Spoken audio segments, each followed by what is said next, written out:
বাপের রেখে দেওয়া সম্পত্তি বিক্রি করে হলেও প্রবাসে আসতে হবে। তবুও আমরা বাংলাদেশে পরিশ্রম করব না। একটা মানুষ প্রবাসে আসার পরে কিরকম পরিশ্রম করতে হয় এটা আসলে যে আসে সে ছাড়া আর কেউ জানে না।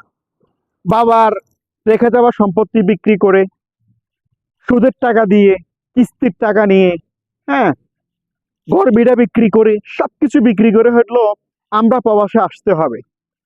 6 লাখ টাকা, 5 লাখ টাকা দালালের মাধ্যমে প্রবাসে আসতে হবে। আশেপাশে মানুষ বলে, প্রবাসে যেয়ে কি করবা তুমি, দেশে কিছু করতে পারতেছো না, প্রবাসে গিয়ে তুমি কি করবা? না, আমরা কারো কথা শুনবো না। প্রবাসে টাকা উঠে।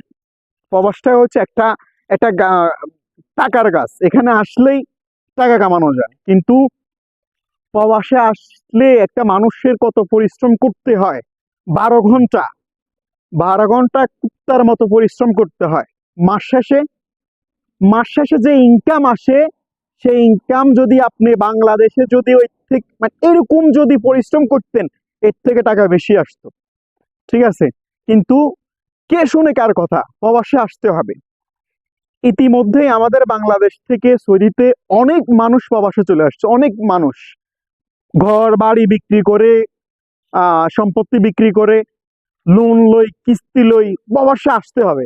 আসার পরে দেখে কি, কাজ নাই, আকামা নাই, কিচ্ছু নাই, খানা নাই, দানা নাই, বিষা নাই, কিচ্ছু নাই। এয়ারপোর্টে দালালে রাখি, ভেগে গেছে, আর কোনো খোঁজ খবর নাই।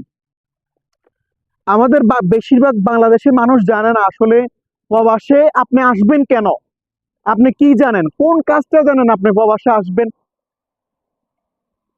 খুব বেশি মানুষে জানে না আসলে প্রবাসে আপনি চিন্তা করতে পারবেন না। আমাদের বাংলাদেশে যেসব মানুষকে আমরা স্যার বলি, অনেক শিক্ষিত মানুষ, হ্যাঁ, আইএ বিএ পড়া এরকম মানুষও বর্তমানে সৌদিতে টয়লেট ক্লিন করে।